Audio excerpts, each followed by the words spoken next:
David Reinbott. I'm the Agriculture Business Extension Agent here in Southeast Missouri. I guess if you look at the cotton market, I think the cotton market is probably had the same issues that all our commodities are. We've got large ending stocks, both in the United States and the world, and potentially growing coming in this 2015-16 marketing year. And because of the growing ending stocks due to large crops the last 2 years, we're seeing commodity prices sort of be under pressure. When you think of cotton, I guess you always want to first look at what's happening in China. They hold probably almost 60% of all the world's stocks. They've accumulated stocks the last few years. Big question is, will they continue to import cotton? Will they continue to maybe just use more of the domestic cotton? Another concern in China is their economy, is it growing? We get mixed signals from that.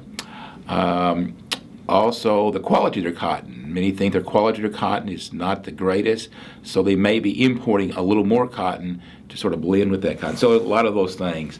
Also, U.S. acres, where are we going to be at? 10 million, 9.5. Some have projected as low as 9 million acres. We'll have to sort of see.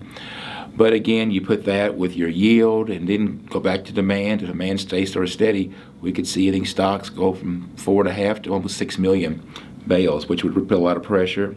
Then some of the other outside factors, U.S. dollars increasing. While this is going to make the cost for our exports to be a little more expensive, that could depress it a little bit, because cotton, most of ours is sort of in the export market. Oil prices, again, the lower oil prices and gas, well, it's important. I think it's helped the consumer have a few more dollars. Sometimes that's not a direct correlation to domestic use. Sometimes there's a sort of a delay in that factor. Also, sometimes you look at oil prices being low, could be impact of a slowing economy worldwide. So we'll have to sort of see, is it a combination of slowing economy, or is it possibly just more oversupply? Going into, like say, looking at the other countries, China, again, we talk about, they're the big one. Will they continue to buy some of our cotton? And number two is India. Apparently, their ending stocks are starting to grow, and I hear that they may be starting to move more cotton into the market. So that's another important issue we're sort of watching there. So those two, I think, items are what we're watching right now. As I mentioned, looking at for the 2015-16 numbers, most are looking at a crop between maybe 9.7, 9.8. One factor is going to be what we call actually harvested acres. If it stays dry in Texas, that means maybe less harvested acres. If they get some rainfall, the abandoned acres go down. So that could be a difference, maybe 500,000 acres just right there. And then you put in maybe a trend line yield of 830, 840. Again, you're looking at ending stocks somewhere in that 4.7 to maybe 6 million. I think USDA last solar report for the first of the year, I think they had a national average price this coming year 61.5 cents.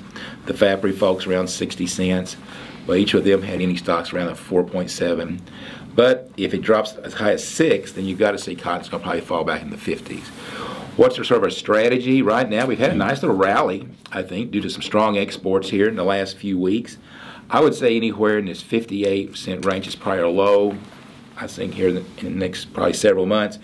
But I think 64 to 68 is probably our top. So anytime you get cotton prices back in that 64 to 68 cent range, it's probably a guy needs to probably be selling some old crop if you still have it, and maybe make some new crop sales.